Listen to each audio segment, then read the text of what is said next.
Cierra tus ojos un momentito, vamos a hacer una pequeña oración porque vamos a pasar ya directamente a la palabra y me gustaría que a partir ya de estos momentos prestáramos suma atención a lo que en esta tarde, pues en fin, el Señor tiene que decirnos y podamos recibir la palabra idónea para la vida de todos y cada uno de nosotros que estamos aquí. Él conoce tu corazón, tu necesidad, lo que estás pasando, lo que vas a pasar, todo está bajo el control del Señor, nada ocurre por casualidad. Por lo tanto, vamos a orar para que en esta tarde esta palabra pues te edifique, te anime, te consuele, te levante, te restaure, etcétera, etcétera. Padre Celestial, gracias de todo corazón te damos en esta tarde por este privilegio que nos das de poder estar aquí, Señor. Gracias por este regalo maravilloso que tú nos has dado de tu palabra. Queremos en esta tarde pedirte que tú nos hables, que toques nuestros corazones y podamos salir de aquí renovados y bendecidos y que verdaderamente, Señor, tu palabra hable a nuestras vidas. Señor, que esa palabra que va a ser expuesta ahora sea bendecida, sea dirigida por tu Espíritu Santo y que caiga en buena tierra, Señor, en corazones ya dispuestos y preparados después de este hermoso tiempo de alabanza y de adoración, y recibimos tu palabra con acción de gracias, Señor, en el nombre bendito de Jesús. Amén, amén. Quiero llevarles por favor al segundo evangelio, el evangelio que lleva por nombre Marcos, el capítulo 2, evangelio según San Marcos, el capítulo 2. Vamos a leer este pasaje muy conocido, pero yo creo que nos va a venir muy bien a todos. Como dicen los hermanos de Filadelfia, nos va a hacer mucho bien, Por lo menos eso es lo que hemos pedido al Señor y confiamos que así sea. En Marcos capítulo 2, a partir del versículo 1 en adelante, dice que Jesús entró otra vez en Capernaum. Capernaum, Cafer en hebreo significa pueblo, Naúm es el lugar o es el nombre del profeta Naúm. Así que Jesús utilizó durante algunos años de su ministerio el pueblo de Capernaum, el pueblo donde había nacido y se había criado el profeta Naúm, como cuartel general. Y allí, estando en Capernaum, después de algunos días, se oyó que estaba en casa. Lo más probable es que estuviera en casa de Simón Pedro, que vivía justamente allí también en esa ciudad. Y dice que inmediatamente se juntaron muchos, de manera que ya no cabían ni aún a la puerta. Les predicaba la palabra. Versículo 3 dice: entonces vinieron a él unos trayendo a un paralítico que era cargado por 4. Esto es una opinión personal, pero para cargar un paralítico no hace falta 4 personas, con 2 se puede llevar perfectamente. Probablemente el hombre llevaría tanto tiempo acostado que ya el hombre estaba un poquito ya pasado de peso, ¿no? Y entonces hacía falta 4 personas. Es una opinión personal, simplemente, no tiene mayor importancia. Como no podían acercarse a él a causa de la multitud, descubrieron el techo de donde estaba. Eran techos de paja, de hojas de palmera, de tierra, por lo tanto era muy fácil. Y haciendo una abertura bajaron el lecho en el que yacía el paralítico. Ahora comenzamos a ver cosas muy llamativas, muy interesantes. Versículo 5. Al ver Jesús la fe de ellos, ¿verdad que no habla de la fe del paralítico? En ningún momento. Habla de la fe de ellos, es decir, de los 4 que traían al paralítico, y me llama la atención que dice al ver la fe. Luego el Señor puede ver la fe. Tal vez nosotros, seguramente no. Pero el Señor dice que cuando vio la fe de ellos, le dijo al paralítico: hijo, tus pecados te son perdonados. Estaban allí algunos de los escribas, los cuales cavilaban en sus corazones, como siempre. ¿Por qué habla este así? Blasfemias dice. ¿Quién puede perdonar pecados sino solo Dios? Conociendo luego Jesús en su espíritu que cavilaban de esta manera dentro de sí mismos, les dijo: ¿por qué caviláis así en vuestros corazones? ¿Qué es más fácil? ¿Decirle al paralítico: tus pecados te son perdonados? ¿O decirle: levántate, toma tu lecho y anda? Ustedes sabrán que es más fácil, ¿no? Si una cosa o lo otro. Pues para que sepáis que el Hijo del Hombre tiene potestad, ha recibido autoridad en la tierra para perdonar pecados, le dijo al paralítico: a ti te digo, levántate, toma tu lecho y vete a tu casa. Entonces él se levantó enseguida y tomando su lecho salió delante de todos, de manera que todos se asombraron y glorificaron a Dios diciendo: nunca hemos visto tal cosa. ¿Cuántos dicen amén? Amén. Qué bueno. Seguramente este pasaje ustedes ya lo han oído en cantidad de ocasiones, lo han leído, lo han escuchado en sermones, etcétera, etcétera. Pero en esta tarde le vamos a dar un enfoque diferente. Porque para entender ciertas y determinadas cosas que Cristo hacía y decía, hay que hacer un esfuerzo y volver a su época. ¿Cómo pensaba la gente? ¿Qué estilo de vida llevaban? ¿Cuáles eran sus tradiciones, sus leyendas, sus costumbres? Y entonces vamos a entender mucho más lo que el Señor dice en este pasaje y lo que a continuación también hace. Primeramente vemos a 4 personas que no se desaniman ante los obstáculos, personas con una iniciativa tremenda, la fe que les motiva es imparable, y cuando llegan a la casa donde está el Señor predicando, al ver que no pueden entrar, no se derrumban, no se vienen abajo, no dicen, bueno, venimos otro día, hoy hay demasiada gente, es imposible llegar hasta donde está el maestro, mañana volvemos, sino todo lo contrario. Vemos que la fe nos motiva a seguir adelante, a pesar de los obstáculos, a pesar de las dificultades. La fe es el motor que mueve nuestra vida, nuestras acciones, nuestras palabras, nuestros pensamientos. Y esta gente sube a lo alto del terrado, y dice la palabra de Dios, como hemos leído, que hacen un agujero en el techo, y descienden a este hombre hasta llegar hasta donde está el Señor. Luego vemos que la fe es el ingrediente indispensable para que tú y yo no nos vengamos abajo en momentos de dificultades en la vida. La fe es el elemento indispensable y más que nunca en estos tiempos para que nuestra vida siga adelante y no se frene ante los obstáculos que van a aparecer sí o sí. Por eso una de las razones por las cuales el Señor nos dio la fe, no solamente es para que inicialmente le conociéramos y tuviéramos un encuentro y una experiencia personal con Él, sino que la fe también nos ayuda a mantenernos, no solamente a alcanzar la salvación a través de Cristo, de sus méritos, sino para que haya una vida de mantenimiento y de proceso y de acceso continuo a las bendiciones del Señor. Vemos que la fe no detuvo a esta gente, sino que la fe les ayuda a vencer obstáculos. Probablemente si no hubieran tenido fe hubieran dicho, vámonos, ¿qué hacemos aquí? Nunca nos va a atender, siempre está ocupado, siempre está rodeado de gente, incluso puede ser que hasta más necesitadas que nosotros.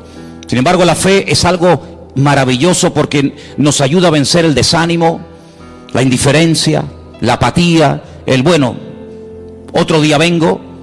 Por eso es fundamental que la fe que tienes, la vives, la uses, para que cuando te vengan los obstáculos que te van a venir a lo largo de tu vida, de la índole que sea, tú puedas vencer cada uno de ellos y utilizar los problemas como una especie de plataforma o de trampolín para conocer las grandezas y las maravillas del Señor en tu vida. ¿Cuántos dicen amén? Ahora vamos a pasar a las primeras palabras que el Señor Jesucristo le dirige a este hombre. Pero antes de entrar en ellas, yo quiero recordarles que aquí el jueves yo hablé acerca de un pasaje que se encuentra en el Evangelio según San Lucas, creo recordar que era el capítulo 13, donde veíamos a una mujer, no podemos decir cristiana porque no sería el término correcto, pero el término que aparece ahí es hija de Abraham, es decir, era una creyente, ¿sí? No era una pagana, una idólatra, una que pasaba por la calle y entró a ver qué pasaba allí, sino era una mujer judía, una mujer que había sido criada en la ley de Moisés, en las costumbres del pueblo de Israel, y dice que durante 18 años había tenido que soportar, había tenido, digamos, entre comillas, que resignarse a la cruda realidad de que a pesar de su fidelidad a la sinagoga, a pesar de su conocimiento de la Escritura, dice la Escritura que ella no se podía enderezar de ninguna manera. El principal de la sinagoga aparentemente ni le prestaba atención. La religión de la época aparentemente no le había servido de nada. Ella oía y asistía a la sinagoga, pero entraba y salía durante 18 años y siempre estaba igual, y yo me atrevería a decir que hasta en algunos casos hasta peor. Sin embargo, dice la Biblia que ese día el Señor la vio. Y cuando la vio, la sacó de aquellas cortinas, de aquellas celosías, ¿verdad? Donde ya explicamos que se ponían las mujeres en aquella época y se siguen poniendo hasta el día de hoy. Y entonces dice algo increíble. Le dice, mujer, eres libre de tu enfermedad. Porque dice que tenía espíritu de Y quiero aclarar, y ya lo aclaramos el jueves, que no tenía un demonio, no tenía un espíritu viviendo dentro de ella, sino que tenía una inclinación, tenía espíritu de enfermedad. Y el Señor tuvo que desatarla espiritualmente hablando. No estaba poseída, estaba atada espiritualmente hablando, que son dos cosas distintas. Y dice la Biblia: yo he hecho hoy en el mundo espiritual lo que ustedes hacen todos los días cuando desatan a vuestras bestias, a vuestros mulos, ovejas, camellos o lo que sea, y lo lleváis a beber y luego volvéis, y cuando lo traéis lo volvéis a atar. Luego, lo mismo que vosotros hacéis en lo físico, yo lo acabo de hacer en lo espiritual en esta mujer. Y la evidencia de que ahora está desatada, la evidencia de que ahora es libre, es que se puede enderezar. Ella se enderezó y comenzó a glorificar al Señor. Y vimos el día jueves cómo hay ataduras espirituales que se manifiestan en, entre comillas, enfermedades o en deformidades o en problemas de tipo físico. Esta mujer no tenía problemas de artrosis. Esta mujer no tenía la columna torcida, no tenía una escoliosis. Esta mujer tenía un problema de tipo espiritual que se manifestaba y se podía ver, se hacía visible por una curvatura exagerada. Y dice Lucas, que es un médico, que bajo ninguna manera esta mujer se podía enderezar. Luego hay ataduras invisibles que se manifiestan de una forma visible. En este caso, lo que tenía por dentro se manifestaba por fuera.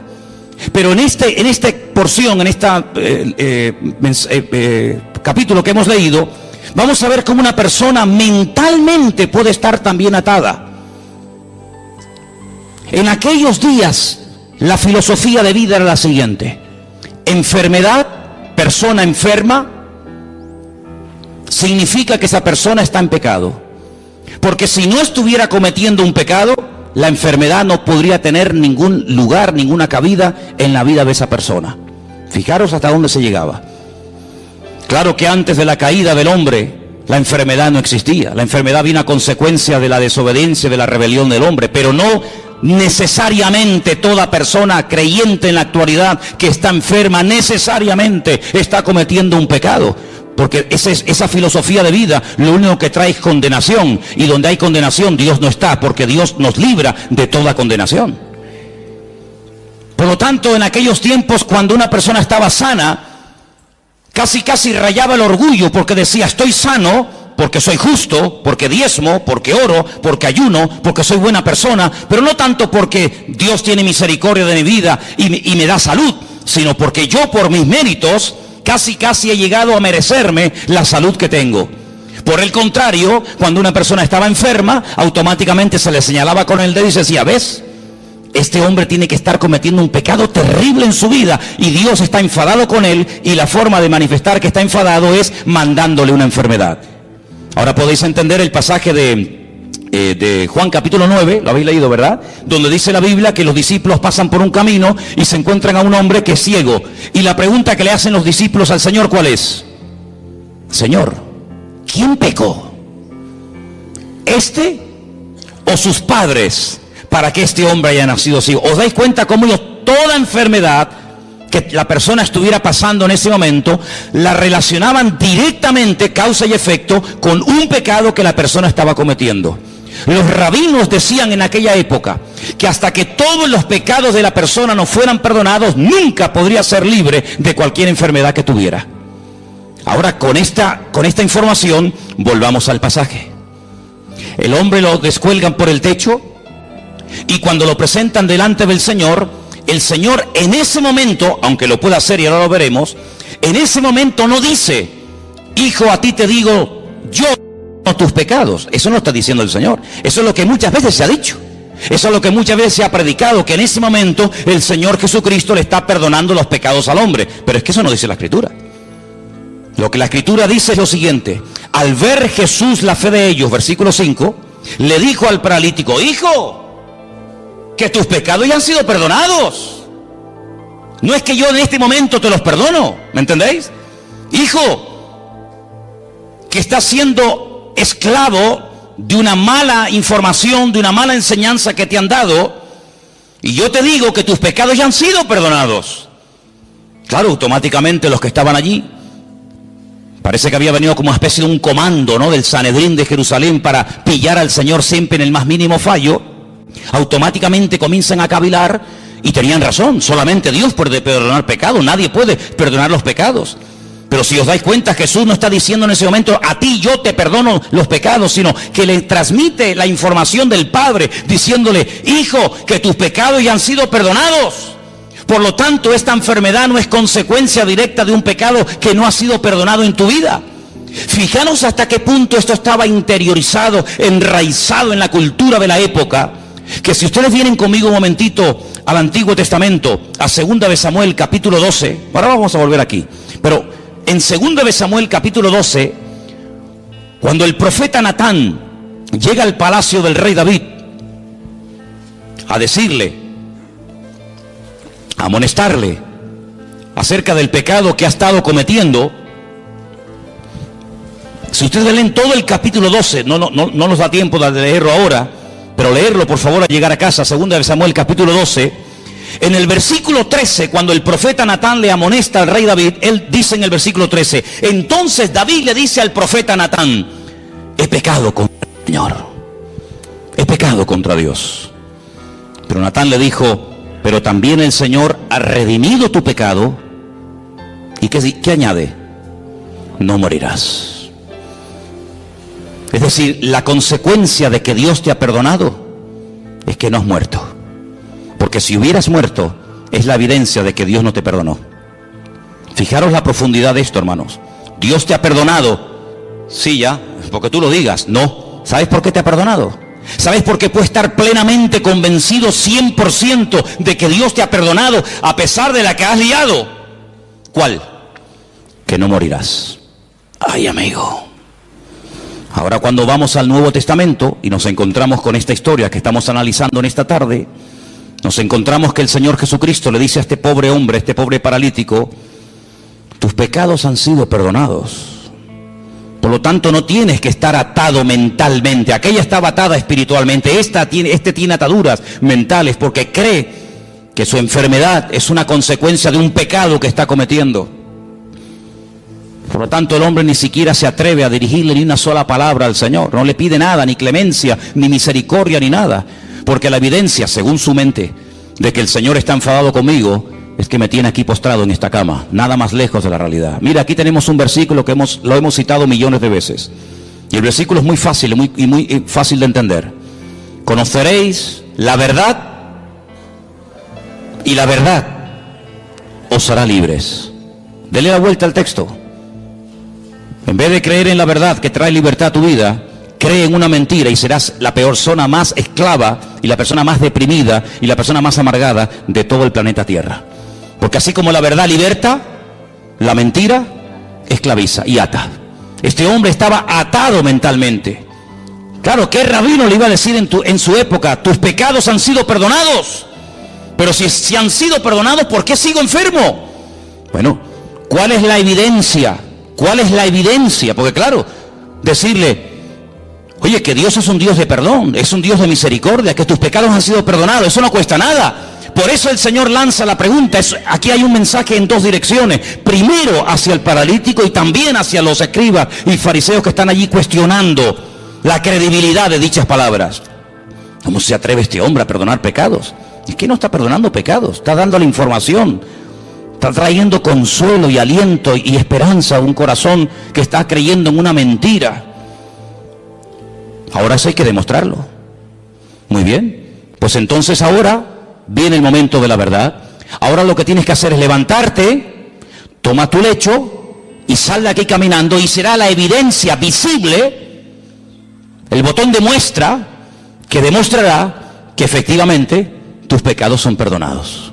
El hombre toma su lecho, se levanta, se va y el texto termina diciendo que glorificaron a Dios, se quedaron asombrados y dicen nunca. Claro, nunca hemos visto tal cosa, porque nunca le habían enseñado eso. Tú tienes que comenzar a orar, a pedir y a declarar por fe en el nombre del Señor lo que a ti te gustaría ver en tu vida. El gran problema es que muchas veces nuestras palabras, hermanos, son un obstáculo para que la gloria del Señor y el poder de Dios se manifieste en nuestra vida. ¿Quieres ver bendición? Habla bendición. Siembra tomates si quieres cosechar tomates. ¿Quieres cosechar patatas? Pues no siembres tomates, tienes que cosechar patatas. Y en el sentido espiritual pasa exactamente lo mismo. ¿Quieres ver bendición en tu vida? Levántate por la mañana. El Señor es mi luz y mi salvación. ¿De quién temeré? Aunque un ejército acampe contra mí, no temerá mi corazón. El Señor está conmigo. Él es mi poderoso gigante. Él es mi pastor. Él me va a abrir puertas. Él me va a sanar. Él me va a bendecir. Y estamos sembrando fe. Y el que siembra fe, recoge fe. ¿Cuántos dicen amén? Por lo tanto, amados hermanos, tengamos mucho cuidado, no solamente con nuestras palabras, sino con nuestras actitudes y también, como no, con nuestros pensamientos.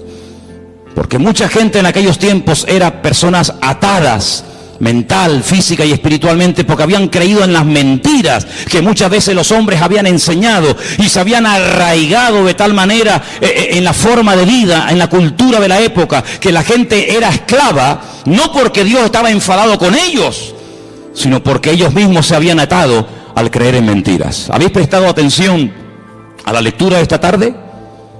¿Sí o no? Jesús se va a otra población, a Nazaret. Coge el pergamino, el rollo del profeta Isaías. ¿Y qué dice? Yo he venido, ¿para qué? Para darle vista a los ciegos.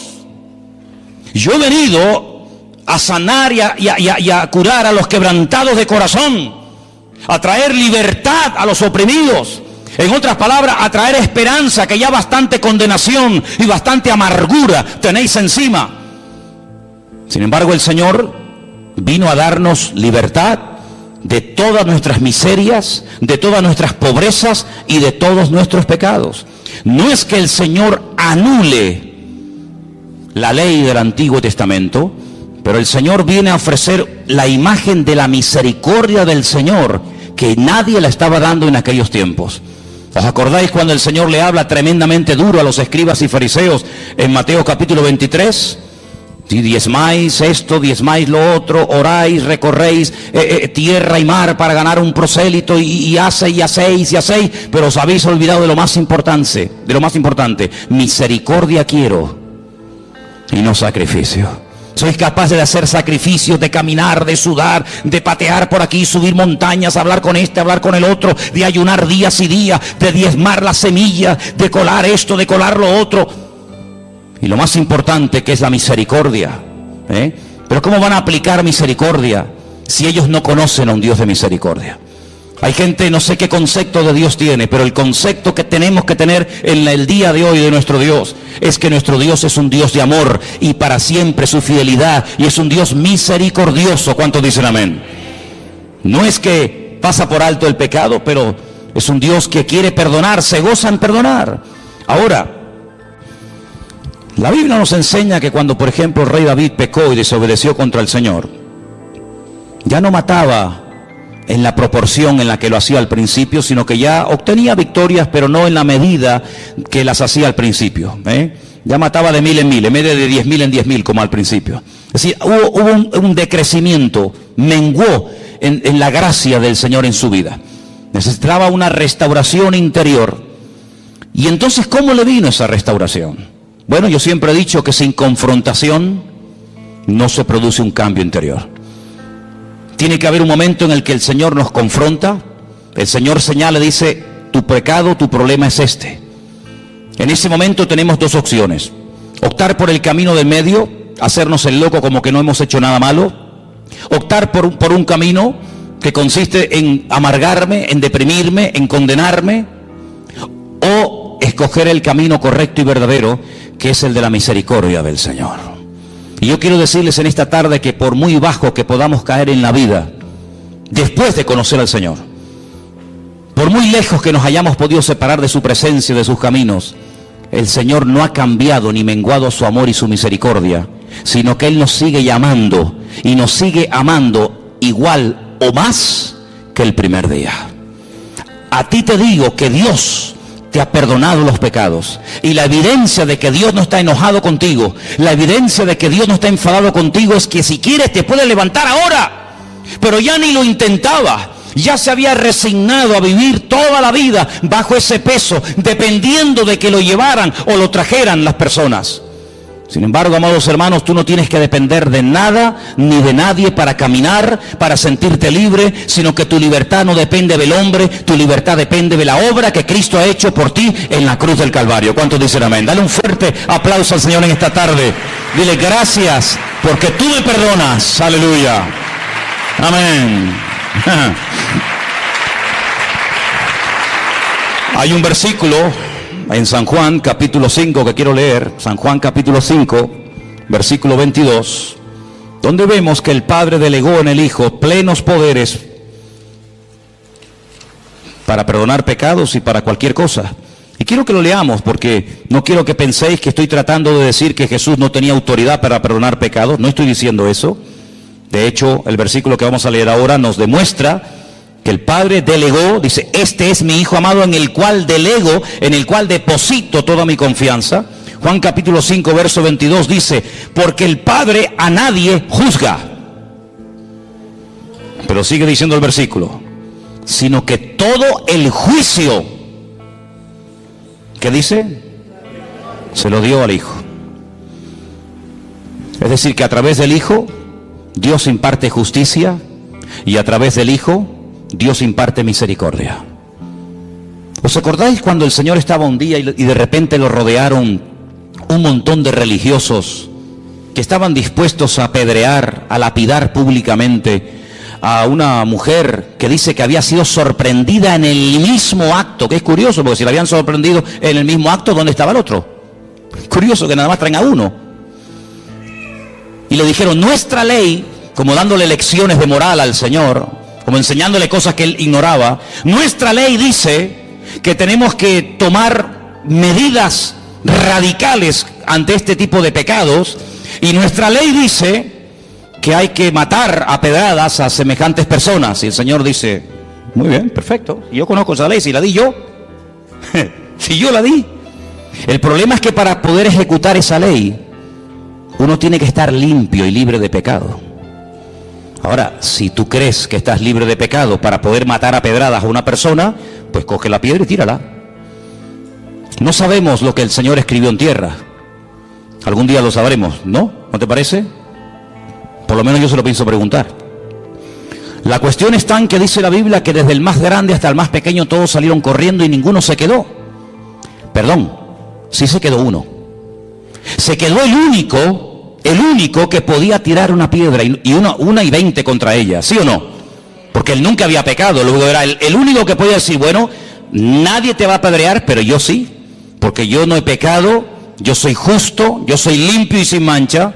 Sin embargo, ¿qué le dice? Yo tampoco te condeno. Vete y no peques más. Es impresionante, ¿verdad? Ese es nuestro Dios. Hablar yo del perdón de Dios en esta tarde, no digo que sea perder el tiempo, pero es algo que tenemos todos tan claro, ¿sí o no? Gloria a Dios por el perdón de Dios.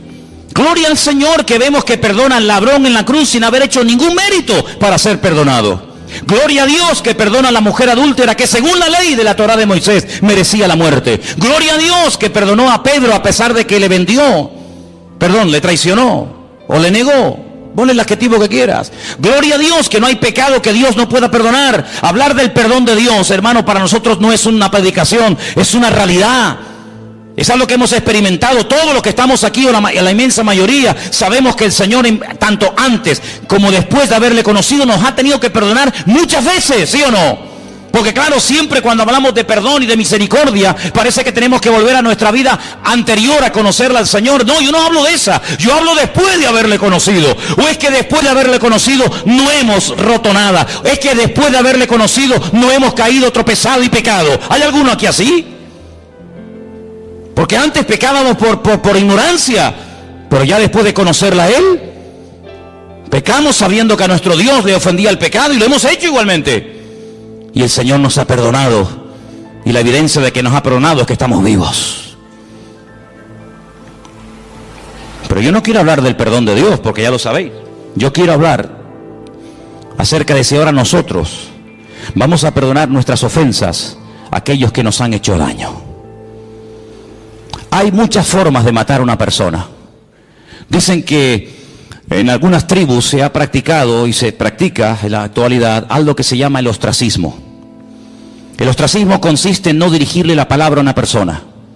En una tribu, cuando alguien cometía un delito, un pecado, un error contra la tribu, pues lo dejaban vivir en la tribu, pero nadie podía hablarle, nadie podía saludarlo, no había ningún contacto físico, ni palabras, ni conversaciones, ni buenos días, ni buenas tardes, ni nada, ni por ahí te pudras.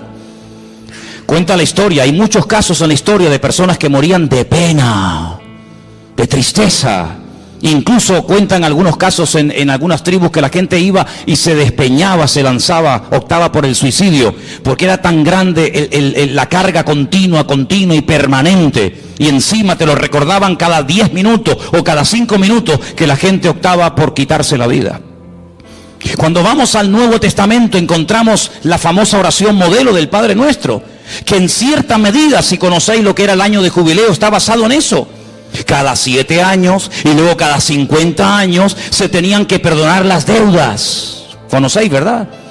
Algunos dicen, algunos historiadores, algunos expertos en escritura, dicen que el Señor Jesucristo, cuando leyó la escritura en Nazaret, que se leyó esta tarde aquí, estaban celebrando el año de jubileo, pero ya nadie ponía en práctica lo de dar libertad a los cautivos, que era dar libertad a los esclavos, perdonar las deudas, devolver las tierras a sus dueños originales. Pero ¿qué dice el Padre Nuestro?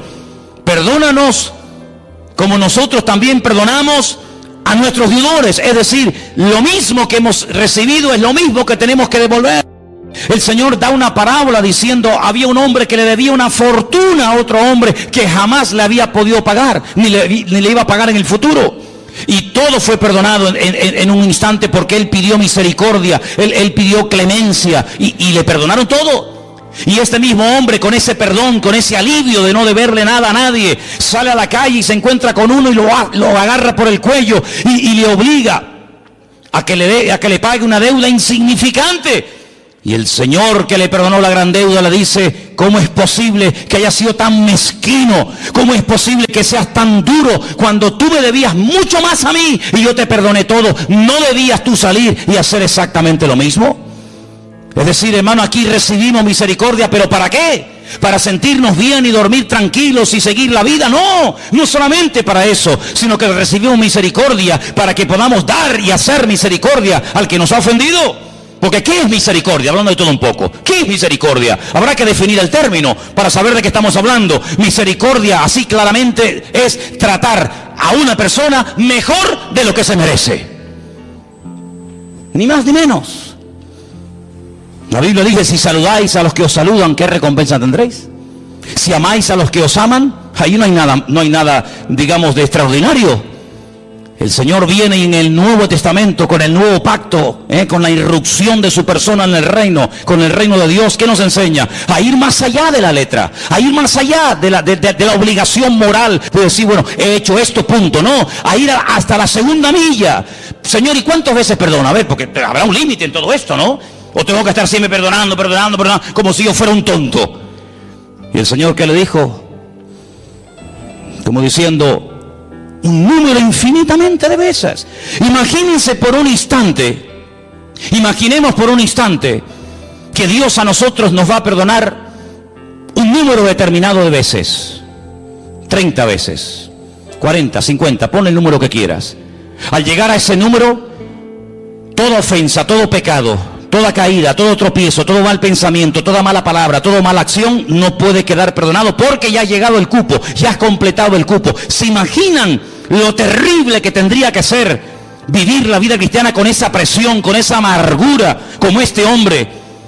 Qué alivio tan grande cuando el Señor le dijo a este hombre que tus pecados ya han sido perdonados, que no tiene que estar bajo esa condenación, que Dios perdona. Y además tengo una noticia buenísima para todos nosotros, que el único que en esta vida perdona y además olvida es nuestro Dios. Wow.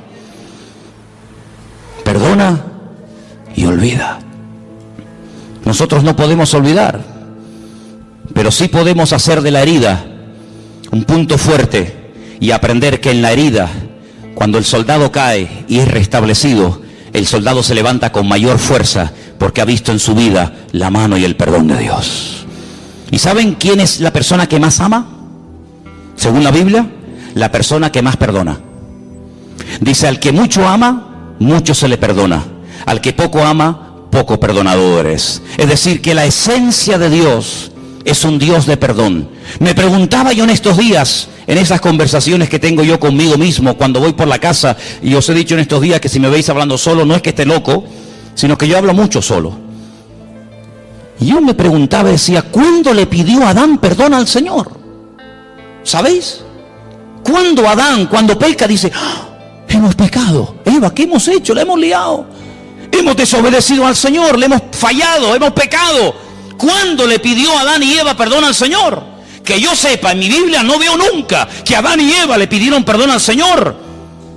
Pero antes de que Adán fuera consciente de la que había liado, antes de que fuera expulsado, antes de que comenzara a sufrir en lo físico, en lo espiritual, en lo familiar, etcétera, etcétera, las consecuencias de su pecado, ya el Señor fue por delante de él y lo vistió con pieles de animales. Luego tuvo que haber un derramamiento de sangre, porque que yo sepa, para arrancarle la piel a un animal habrá que matarlo, no lo va a hacer en vida, ¿no? Tuvo que haber un derramamiento de sangre, y cada vez que Adán y Eva veían esas túnicas que le habían hecho el Señor a su medida, no le quedaban pequeñas, ni grandes, ni apretadas, sino eran túnicas hechas a su medida. Cada vez que veían esas prendas, sabían que la habían liado, pero Dios los había cubierto con su justicia y con su misericordia. Y ese es el concepto que tenemos que tener constantemente en nuestra vida. Mi Dios es un Dios santo, no tolera el pecado, pero es un Dios que si llego a pecar, Dios, siempre que haya un arrepentimiento, siempre que haya un genuino arrepentimiento, mi Dios, que lo conozco perfectamente, sé que mi Señor siempre me perdonará, siempre me restaurará y siempre me dará una segunda oportunidad. ¿Cuántos dicen amén? Dile al que está a tu lado, Dios perdona y olvida. Así es, aleluya. Dios perdona y Dios olvida. Bendito sea el Señor. Algo que hace años escuché y tal vez nos pueda hacer mucho bien en esta tarde a todos y a cada uno de nosotros es, cuando me encuentro en una situación, no sé, de enfermedad, de dolor, de tristeza, de angustia, en fin, de lo que sea, hazte la siguiente pregunta: ¿qué haría en mi lugar el Señor Jesús? Imagínate que una vecina, no sé, te tira agua sucia en la puerta, te raya el coche, te insulta, te critica, no sé qué. Por poner un ejemplo, ¿qué haría Jesús si la vecina de al lado de su casa, donde él estaba posando esa noche, le hiciera semejante detalle? ¿Qué haría el Señor? ¿Qué haría el Señor si alguien llega y te insulta, y te amenaza, y te denuncia, y te no sé qué, y te no sé cuánto? ¿Qué haría el Señor? Eso es lo que nosotros tendríamos que hacer. Ni más ni menos. Exactamente lo mismo que haría el Señor. Es interesante notar que cuando el Señor Jesucristo resucitó, la Biblia nos da una lista muy detallada de las personas, lugares que fue a visitar después de su resurrección. A una de las personas que específicamente fue para encontrarse con él, para restaurarlo, ¿sabéis de quién hablo, verdad? Del apóstol Pedro. Y decirle a mis discípulos y a Pedro, y el Señor Jesucristo se va desde Jerusalén, lugar donde había sido muerto, crucificado y resucitado, recorre prácticamente todo el país y se va justo al mar de Galilea, donde allí estaba Pedro, volviendo otra vez a las andadas, volviendo otra vez a la pesca, contagiando con su desánimo y con su decisión a otros discípulos para volver a la pesca, cuando tenían que tener clarísimo que ya por ahí no iban los tiros, pero allí se va el Señor. Y el Señor se entrevista con Pedro, y el Señor restaura a Pedro, y el Señor le vuelve a decir algo tremendo, que a lo mejor tú y yo nunca le diríamos a nadie: pues apacienta mis corderos. Y alguien podía objetar y decir: pero Señor, pero si cuando te vio hacer milagros, cuando te vio caminar por encima de las aguas, cuando te vio multiplicar panes y peces, la lió y dijo que no te conocía, ahora que te vas, le vas a delegar a él la responsabilidad, y como a uno de nosotros, de atender ovejas, de atender gente nueva, de pastorear iglesia, de difundir el evangelio. Pero Señor, ¿no te das cuenta que de este hombre nadie se puede fiar? Que ya la lió una vez, y si la lió una vez, ¿Quién nos asegura que no vuelva a hacerlo? Bueno, tenemos un pasaje tremendo para que veáis la reacción del Señor y la reacción del hombre ante un pasaje o una circunstancia parecida. Dice la Biblia que hubo un desacuerdo terrible entre Pablo y Bernabé. ¿Por qué? Porque dice que Marcos en el primer viaje misionero los había abandonado, ¿sí o no? Y llega el momento de celebrar el segundo viaje misionero y Bernabé dice, bueno, pues vamos otra vez juntos, Marcos, yo, Bernabé, y tú, Pablo, y Pablo dice, bajo ningún concepto, de ninguna manera. ¿Pero por qué? Porque este hombre nos abandonó en el primer viaje, ¿no te acuerdas? Que cuando se pusieron las cosas difíciles y cuando hubo problemas, cogió y se mandó a mudar y nos dejó tirados. Y Bernabé le habrá dicho, bueno, pero es verdad, tienes razón, yo estaba allí, yo sé lo que estás diciendo, pero vamos a darle una segunda oportunidad al chico. Ya ha crecido, ya ha madurado, ha pasado un tiempo, capaz que el hombre se ha arrepentido, ha recapacitado, se ha dado cuenta de que así no se puede ir por la vida. Ahora sí, ahora no, ahora cuenta conmigo, ahora no estoy para nadie. Y Pablo dice, bajo ningún concepto. Y dice que hubo tal desacuerdo entre estos dos grandes hombres de Dios, Bernabé y Pablo, que dice la palabra que Pablo se fue por tierra con Silas y se fue Bernabé por mar a la isla de Chipre, de la cual era, con Marcos. Así actúan los hombres, así actuamos los seres humanos. Como dicen algunos, el que la hace la paga, ¿verdad? Ni perdono ni olvido, dicen otros. Terrible. Sin embargo, el Señor Jesucristo llega a Galilea y podía haberse reunido con Juan, con Santiago, con Tomás, con Felipe, etcétera, y decir, bueno, Pedro, tú me dijiste que no me conocías, tú blasfemaste, tú dijiste que no querías saber nada de mí, por lo tanto, déjanos en paz, vete con los tuyos, que yo tengo a mi gremio. No.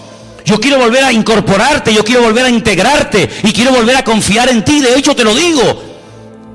Apacienta mis corderos, apacienta mis ovejas. Y ese es nuestro Dios, ese es nuestro Señor Jesucristo, ese es nuestro Dios, un Dios de misericordia, un Dios que nos ha perdonado, pero no para que, como dije antes, podamos dormir tranquilos y decir, ay, qué bueno, ya mis pecados están todos, pero no solamente para eso, sino para enseñarte un modelo, para enseñarte un nuevo estilo de vida y para decirte lo que has aprendido y recibido es exactamente lo mismo que tienes que enseñar y transmitir a toda persona que a lo largo de la vida te ofendan. Porque dicho sea de paso, cuando alguien te ofende es porque Dios le permitió que te ofendiera. Algunos dirán, ¿cómo? No lo he entendido. Te lo voy a explicar para que lo entiendas. Cuando el rey David huía de Jerusalén porque su propio hijo Absalón, al que amaba con locura, fíjate cómo lo amaba, que viola a una de sus hijas. Sí, le quita el habla durante un tiempo, pero en el fondo David amaba con locura a su hijo Absalón. No hacía honor a su nombre. Padre, Shalom, paz, el padre de paz. Y era un guerrero, era un traidor terrible. Un hombre que dice que se paraba en las puertas de Jerusalén y cuando alguien venía a consultar, a pedirle consulta o consejo al rey, dice que él robaba el corazón del pueblo. Ay, si yo fuera rey, ay, si me nombraran rey, mi padre siempre está liado, siempre está ocupado, yo te trataría con benevolencia. Un ladrón de corazones, terrible. La palabra del Señor nos enseña que quería matar a su propio padre. ¿Qué hace David? Sí, van a ir al campo a buscarlo, van a ir a por él, pero por favor, tener misericordia de mi hijo, No me le hagáis daño, no me lo matéis. No le hicieron caso, todos sabemos, ¿verdad? El resto de la historia. Pero cuando David salía huyendo descalzo y orando, subiendo la cuesta del Monte de los Olivos, como dice en el Antiguo Testamento, dice que le salió en el camino un hombre tirándole piedras, escupiéndole, maldiciéndole. Hombre sanguinario, eso te pasa porque has derramado sangre inocente. Y le está recordando ¿qué? Le está recordando la muerte de Urías. No es que mató al gigante Goliat, ese día lo aplaudieron, pero le están echando en cara todos los pecados que había cometido. Qué crueles somos, Cuando queremos ser buenos, somos los más buenos del mundo. Cuando queremos ser crueles, rebuscamos en el cajón de la basura para justificar nuestras miserias. Como le decía un día el Señor a Job, ¿me vas a condenar a mí para justificarte tú? Es increíble, ¿verdad? Cuando queremos justificarnos y salir por la vida de bueno, buscamos todas las miserias de todo el mundo. Y mira fulano, y mira lo que hizo, y mira lo que dijo, y mira lo que y el Señor dice, todo lo que te hagan a ti son pajitas, pero todo lo que tú tienes son vigas dentro de tu propio ojo, querido. Y dice la Biblia que cuando aquel hombre comenzó a maldecir, a tirar piedras contra el rey David, un soldado le dijo, mi señor, ¿me das permiso para que vaya y arremeta contra ese hombre y lo mate y lo deje seco en el sitio? Y le dijo, no levantes la mano contra él, porque si me está hoy maldiciendo y me está tirando piedras y se está portando así de mal conmigo, es porque mi Dios se lo ha permitido. Porque mi Dios es el que somete a los enemigos más grandes y poderosos que yo bajo la planta de mis pies. Pero la Biblia dice que hay tiempos en la vida para reír. Cuando sea tiempo de reír, mátate de la risa, disfruta. Pero cuando sea tiempo de llorar, no quieras reír, porque si es tiempo de llorar, como dice la Biblia, llora todo lo que puede, porque por cada lágrima que salga de tu corazón, el Señor trae una restauración y trae algo nuevo, una bendición nueva para tu vida.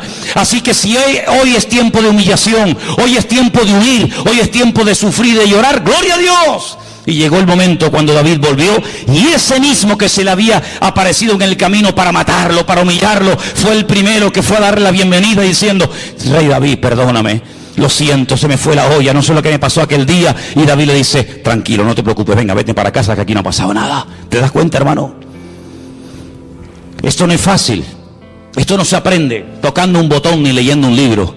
Esto es una lección que tendremos toda la vida para aprenderla. Pero cuanto antes la aprendamos, antes vamos a crecer y antes vamos a madurar. Y estamos viviendo en unos tiempos donde Dios está poniendo a prueba el corazón de los hijos de Dios. Apocalipsis capítulo 3 dice que por cuanto hemos sido fieles y no hemos negado su palabra, el Señor nos guardará de la hora de prueba. Escuchen bien, de la hora de prueba que ha de venir sobre todos los habitantes de la tierra. Y dice por ahí otro texto, y lo conocéis, que el juicio tiene que comenzar primeramente, ¿por dónde? Por la casa de Dios. Dios tiene que comenzar a limpiar nuestras miserias. ¿Hay alguien aquí que pueda levantar su mano y decir: yo nunca he tenido problemas con la pornografía, yo nunca he tenido problemas con la crítica, yo nunca he tenido problemas con la soberbia, Por favor, cuerpo a tierra todo el mundo.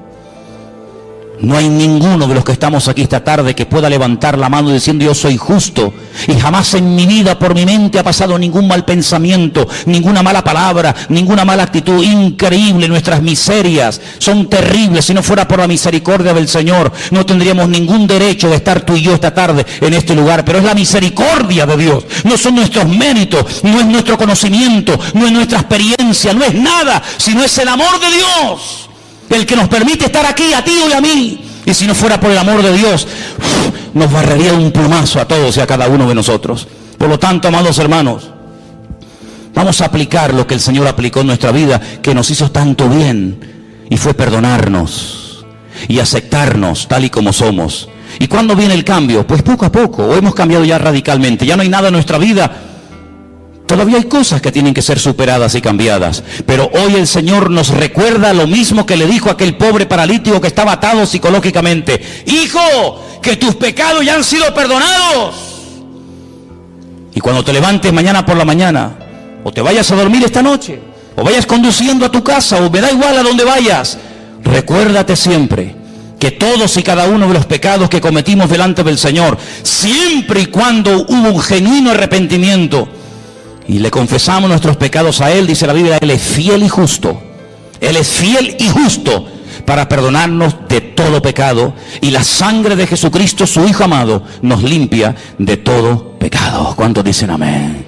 Cierra tus ojos ahí donde estás. Un mensaje clarísimo, sencillo y directo. ¿Para qué? Para que entendamos que Dios no está enfadado contigo.